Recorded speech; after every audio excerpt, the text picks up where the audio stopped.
तुम्ही ही बातमी पहा मित्रमैत्रिणींनो. मराठा आंदोलकांसाठी मुस्लिम महिलांनी 2,500 भाकरी पाठवल्या. त्याच्यासोबतच तुम्ही ही दुसरी बातमी पहा. देवेंद्र फडणवीस किंवा आपलं हे महाराष्ट्र सरकार यांनी ज्या ठिकाणी मराठा आंदोलन सुरू आहे त्या भागामध्ये आंदोलकांना चहा मिळू नये, पाणी मिळू नये, टॉयलेटची व्यवस्था होऊ नये, जेवायला खायला नाश्त्याला वडापाव किंवा भजेसुद्धा मिळू नये म्हणून तिथले सगळे ठेले खाऊ गल्ल्या बंद करायला लावलेले आहेत. म्हणजे एकीकडे हे आपलं सरकार आहे जे स्वतःला आम्ही हिंदुत्वाचं रक्षण करणारे, आम्ही हिंदूंचं रक्षण करणारे म्हणतात, आणि हे मराठे जे की अस्सल हिंदू आहेत, जे की याच मातीतले छत्रपती शिवाजी महाराजांचा वारसा जपणारे आहेत, जे या मातीमधून सोनं पिकवणारे शेतकरी आहेत, यांच्यासोबत गद्दारी केली. आणि दुसरीकडे हा समाज आहे की ज्यांना सतत तुमच्या व्हॉट्सॲपवर, तुमच्या फेसबुकवर, तुमच्या प्रत्येक मेसेजमध्ये या भाजप आणि संघाच्या लोकांनी, भाजपला समर्थन करणाऱ्या लोकांनी काय मेसेज पाठवले?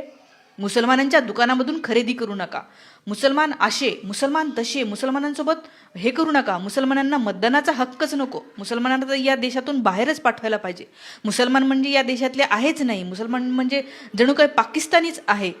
अशा प्रकारे काय काय मेसेज तुम्ही तुमच्या व्हॉट्सॲपला आलेले पाहिले असतील. आज तोच समाज या मराठा बांधवांनी उपाशी राहू नये म्हणून भाकरी पाठवतोय. आज तोच समाज या मराठा बांधवांना पाण्याची सोय व्हावी म्हणून पाण्याच्या बॉटल्स पाठवतोय. हे बघा काय नाव आहे यांचं, यांनी किती पाण्याच्या बॉटल्स पाठवल्या तुम्ही बघा. हा आहे फरक माणुसकीमधला. आणि जे लोक हिंदुत्वाचं नाव घेतात, जे लोक भाजपचे लोक आम्ही हिंदूंचं रक्षण करणारे आहे म्हणतात, बटेंगे तो कटेंगे म्हणजे बटू नका, तुम्ही एक राहा वगैरे नारे ज्यांनी इलेक्शनच्या काळामध्ये दिले, ते मराठ्यांसोबत कसं वागत आहे हे तुम्ही एकदा नक्की पहा. तुम्ही याचा विचार नक्की करा. याच्यावरून एकच लक्षात येतंय आणि पुन्हा पुन्हा हे सिद्ध होते की हे सरकार हिंदूंचं नाहीच आहे. हे जे म्हणतात की आम्ही हिंदूंचं रक्षण करतो, नाही, साफ खोटं.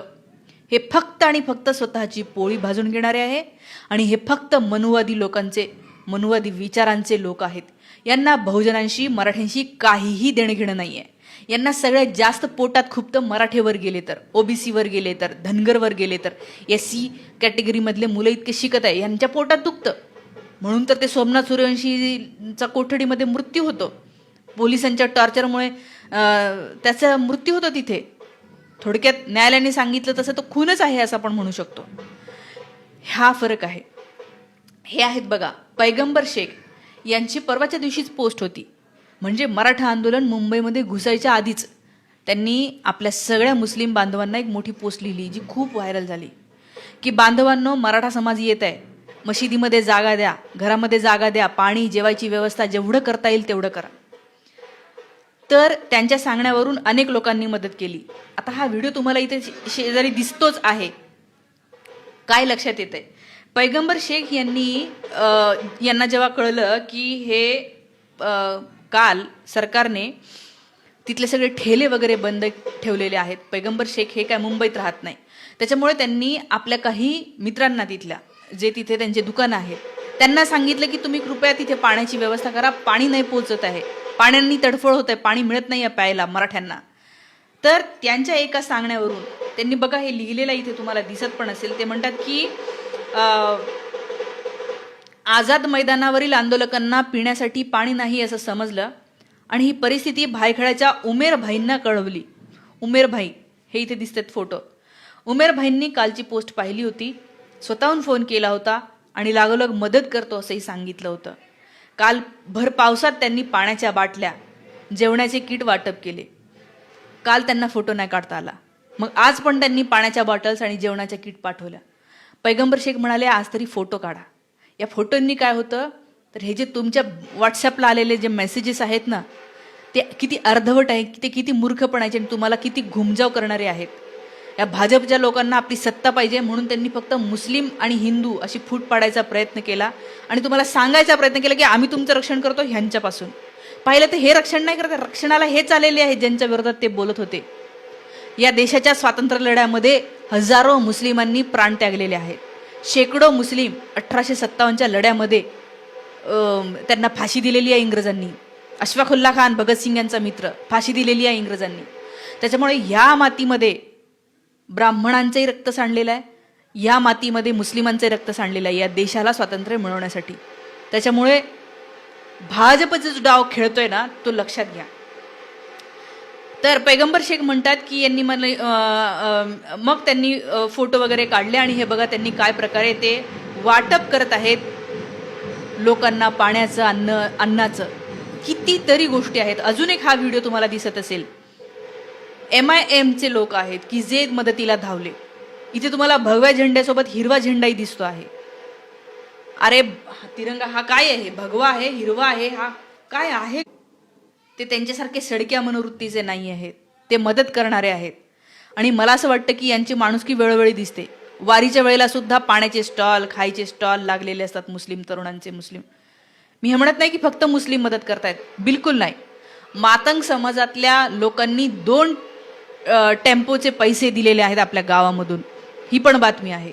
सकाळी आज दीपक केदार तिथे आले होते. दीपक केदार कोणत्या समाजाचं प्रतिनिधित्व करतात तुम्हाला माहिती आहे. त्यांनी पण पाहणी केली. ते पण म्हटले एकाही मराठा आंदोलकाला जर का धक्का लागला तर रस्ते भरून जातील मुंबईचे. दीपक केदार हे कोण लोक आहेत? इथे आंबेडकरांचे फोटो लागलेले आहेत, इथे सगळ्याच जाती धर्मातल्या लोकांचे फोटो लागलेले आहेत. सगळ्या जाती धर्मातले लोक मदतीला आलेले आहेत. मदतीला कोण नाही आलं माहिती आहे? भाजप, RSS, विश्व हिंदू परिषद आणि ते भिडे गुरुजीचं ते कोणती संघटना आहे ती, हे लोक नाही आले. जे तुम्हाला सांगतात ना विश्व हिंदू परिषद, अहो एक मिनिट, परत मी तुम्हाला सांगितले, हे विश्व हिंदू परिषद नाहीये. हे एकाच जातीच्या भल्यासाठी, ती पण सगळ्यात वरची जात, त्यांना ती मनुस्मृती आणायची ज्याच्यामध्ये वरच्या जातीला सगळ्यात जास्त महत्त्व होतं. आणि ते फक्त त्याच्यासाठी तुम्हाला घुमजाव करतात, जेणेकरून तुम्ही त्यांना मतदान कराल. आणि तुम्ही त्यांना मतदान जास्त केलं की त्यांना संविधान बदलता येईल आणि संविधान बदलून मग हे सगळं स्ट्रक्चर बदलता येईल. त्यामुळे लक्षात ठेवा, हे मदतीला आलेले नाही आहेत. पण यांच्या सतरंजा उचलायला RSS मधले अनेक कार्यकर्ते, या भिडे गुरुजीचे अनेक कार्यकर्ते हे मराठा तरुण आहेत. या मराठा तरुणांनी यांनी इतकं इमोशनल केलं. तुम्हाला इमोशनल केलेलं असेल, मला माहिती आहे तुमच्या लेकरांना केलेलं आहे, एकदा चेक करा. मी पण यांच्या ट्रॅपमध्ये अडकलेली आहे. 5 वर्ष मला लागले त्याच्यातून बाहेर पडायला. 3 वर्ष तर मी इतकी इमोशनली हे झाली होती की मला असं वाटलं हे सगळ्यात भारी असतात, किती छान, यांना देशाचा अभिमान आहे, धर्माचा अभिमान, आपल्या संस्कृतीचा अभिमान आहे. आणि नंतर मला कळत गेलं की ह्यांना सामाजिक न्याय, सगळ्यात खालच्या तळातल्या लोकांना न्याय मिळणं याच्याविषयी काहीच नाही. ते फक्त म्हणतील हा गरिबांना मदत करा नसतं हो. व्यवस्थात्मक बदल, व्यवस्था कधी बदलते? कायदा बदलला, कायद्याने आरक्षण दिलं, तेव्हा व्यवस्थेमध्ये सगळ्यांना समान संधी मिळते. आणि हीच यांना नको आहे. त्याच्यामुळे ते तुम्हाला याच्या विरोधात बोलत राहतील. थोडंफार आरक्षणाच्या बाजूने बोलल्यासारखं करतील, थोडंफार आंबेडकरांचं नाव घेतील, शिवाजी महाराजांचे नाव घेतील, नारे घेतील. पण हे तेच लोक आहेत की ज्यांनी शिवाजी महाराजांचा राज्याभिषेक नाकारला, क्षुद्र आहे म्हणून नाकारला होता. राज्याभिषेकामध्ये अडथळे आणले होते. जेव्हा खंडीभर सोनं दिलं शिवाजी महाराजांना, एवढं सोनं दिलं त्यांनी की ते खाली नेता येईना, तेव्हा कुठं त्या गागा भट्टांनी राज्याभिषेक केला. शिवाजी महाराजांनी मनुस्मृतीचे कुठलेच कायदे मानले नाही. लढण्याचा हक्क फक्त क्षत्रियांना असं मनुस्मृती सांगते. शिवाजी महाराजांनी महार, मांग, मेहतर, मुस्लिम सगळ्यांना घेतलं. 18 पगड जातीतल्या लोकांना शिवाजी महाराजांनी आपल्या सैन्यामध्ये घेतलं होतं. हे तेच लोक आहेत ज्यांनी छत्रपती संभाजी महाराजांचा अपमान केला. सावरकरांनी आपल्या पुस्तकामध्ये संभाजी दारुडा होता, बाईल वेडा होता, रेप करणारा होता असं लिहिलं. हे तेच लोक आहेत, हे त्यांनाच मांडणारे लोक आहेत. हे कोणती हे आहे हे तुम्ही अजूनही समजलेले नाही आहेत. ही वेळ का आली माहिती आहे मराठ्यांवर? मराठ्यांना काल कळलं की हे कशी कोंडी करतायत. मराठ्यांना काल कळलं की अरे इथले दुकानं उलट वाढायला पाहिजे, उलट लोकांनी, सरकारने हे म्हणायला पाहिजे की तिथे जेवणा खाण्याची व्यवस्था व्हावी, पटपट मिळावं खायला आणि प्यायला, म्हणून अधिकाधिक लोकांनी स्टॉल लावा असं आवाहन सरकारने करायचं होतं. पण सरकारने उलट केलं. सरकारला यांना उपाशी मारायचं होतं. का? कारण सरकार पंतांचं आहे, सरकार अनाजी पंतांचं आहे. मला हे याच्या आधी कधीही इतका प्रकर्षाने वाटलं नव्हतं, ते मला आज वाटतंय. आणि काल अनेक मराठ्यांना वाटलं असेल की असं कसं काय करू शकतात की आंदोलकांना पाणी आणि खायला मिळू नये, आंदोलकांना टॉयलेटची व्यवस्था इथे होऊ नये. आता तुम्ही म्हणाल सरकार कशाला करेल, त्यांचं ते करतील. या देशात प्रत्येक वेळेला आंदोलनं झाली तेव्हा सरकारने व्यवस्था केली. अण्णाच्या आंदोलनाचे फोटो आणि हे पाहू गुगल करा. 1 महिना तिथे टेंट, इलेक्ट्रिसिटी, लाईट पोहोचवली, पाणी पोहोचवलं, टॉयलेटची व्यवस्था केली, सगळ्यांना छत मिळाली. इथे छत पण नाही टाकता येत. एक बांबू जरी रोवायचा असला ना तरी पण सरकारची परवानगी लागते म्हणे. वरून पाणी खालून चिखल आणि तरी मराठी तिथं बसले होते. हे रक्त खूप वेगळं आहे. हा शेती पिकवणारा माणूस आहे. हा रोज सकाळी शेतामध्ये जाऊन राबणारा माणूस आहे. हा चिखलातही राहतो, पाण्यात हे करतो. त्यांना तुमच्या समुद्राचं काय पडलेलं नाही आहे. हे लोक म्हणतात ना, हे बघा काय एन्जॉय करतात. अरे काही असतीलच ना तिथे जाऊन उन्हाळगिडी करणारे, फोटो काढणारे. त्याच्यामुळे तुम्ही ह्या संबंध वर्गाला शिवाय देणार का? आणि हे मुस्लिम बांधव कोण आहेत की जे मदतीला धावून आलेले आहेत, आणि ते कोण आहेत जे मदतीला धावून आलेले नाही आहेत, हे आजही लक्षात ठेवा आणि आयुष्यभर लक्षात ठेवा. कारण याच्या आधी तुम्ही लक्षात नाही ठेवलं ना, म्हणून ही तुमच्यावर वेळ आली आहे आज. हे जर आधीच लक्षात राहिलं असतं, शाहू महाराजांनी सांगितलं होतं की हे काय पाणी आहे. शाहू महाराजांचे आंघोळ करत असताना वेदांचे मंत्र म्हटले जात नव्हते. का तर म्हणे क्षुद्र आहे. शिवाजी महाराजांचे वंशज शाहू महाराज शूद्र आहे म्हणून वेदांचे मंत्र नाही म्हणणार, पुराणातले म्हणणार पंडित. टिळक पण म्हणले हो हो क्षुद्र आहे. शाहू महाराजांनी सांगून ठेवलं हे काय आहे. हे किती कारस्थानी लोक आहेत. त्याच्यानंतर महात्मा फुल्यांनी लिहून ठेवलं ते पण तुम्ही ऐकलं नाही. शिवाजी महाराजांनी लिहून ठेवलं ते पण तुम्ही ऐकलं, सांगून ठेवलं ते पण तुम्ही ऐकलं नाही. तुम्ही डॉक्टर बाबासाहेब आंबेडकरांचं पण ऐकलं नाही. हे मराठा समाजाला मी सांगते, तुम्ही या सगळ्यांचं ऐकलं नाही, कुणाचंच तुम्ही ऐकलं नाही. आज तुम्हाला प्रत्यक्षात बघावं लागलं की अरे हे असे वागतायत. तुम्ही डोक्याने बधीर केलं होतं तुम्हाला, आणि अजूनही काही लोक असतील ज्यांना बधीर केलेलं असेल तर लवकर बाहेर या आणि ही परिस्थिती समजून घ्या. हा देश सगळ्यांचा आहे. हिंदू हिंदू वातावरण तयार केलं जे की तसं नव्हतं. मदत करणारे एवढे हात समोर येत आहेत. त्याच्यामुळे मी तुम्हाला सांगते, हा देश सगळ्यांचा आहे. या देशामध्ये सगळ्यांना मिळून राहायचं आहे. आणि हेच हे मुस्लिम बांधव आज मदत करताना दिसत आहेत. मराठा बांधव मोठ्या प्रमाणावर मदत केली. अनेक जातीतल्या लोकांनी मदत केली. डबे पोहोचवले, हॉटेलवाल्यांनी गाड्या पोहोचवल्या, अज्ञात लोकांनी 2000, काही लोक म्हणतात 20,000 रेनकोट पोहोचवले. कारण छत नाही आहे, खाली बसायला चिखल आहे. हे मदतीचे हात, हे या प्रत्येक हाताकडे वरचा बघत असतो. आणि या सगळ्या हातांकडे वरच्याकडे हिशोब आहे या सगळ्यांचा. आणि वरच्याकडे त्याचाही हिशोब आहे. ज्यांनी इथले दुकानं बंद केले, ज्यांनी इथले पाण्याचे ठेले बंद केले, ज्यांनी हे सगळं बंद केलं. आज दुसरा दिवस होता. दुसऱ्या दिवशी सुद्धा तिथल्या लोकांना चहा पण पिता येऊ नये म्हणून अशी व्यवस्था केली होती.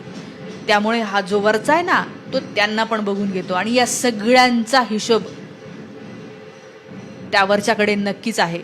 या सगळ्या गोष्टींकडून तुम्हाला काय वाटतं? तुम्हालाही असे मदतीचे हात करणारे मित्रमैत्रिणी भेटले असतील का? माझ्या या व्हिडिओचा उद्देश हाच आहे. सगळ्या जाती बांधवातल्या लोकांसोबत मैत्री करा, प्रेम करा, एकमेकांशी खूप आनंदाने राहा. कुठल्याही धर्माचा द्वेष करू नका, कुठल्याही जातीचा द्वेष करू नका. एक इतिहास आपला राहिला आहे. या इतिहासामध्ये एक वरचा जो वर्ण होता, ब्राह्मण वर्ग, ज्यांनी हजारो वर्ष प्रिव्हिलेज उपभोगलेलं आहे, भोगलेले लोक आहे. त्यांनी, विवेकानंद म्हणतात की ह्या वर्गाने, विवेकानंदांचं मी तुम्हाला कोट करून सांगते, ते म्हणतात की या वर्गांनी 100% आरक्षण आता बाकीच्यांना द्यावे. कारण 2000 वर्ष यांनी 100% आरक्षण घेतलं. त्यामुळे बाकीच्यांना देण्यापेक्षा मी तर म्हणते ज्या जातीतले जितके लोक असतील त्या जातीतल्या लोकांना तसं आरक्षण मिळावं. आणि हेच न्याय्य आहे. या सगळ्या गोष्टींबद्दलच्या तुमच्या प्रतिक्रिया मला कमेंट करून नक्की सांगा. थांबते. Thank you so much.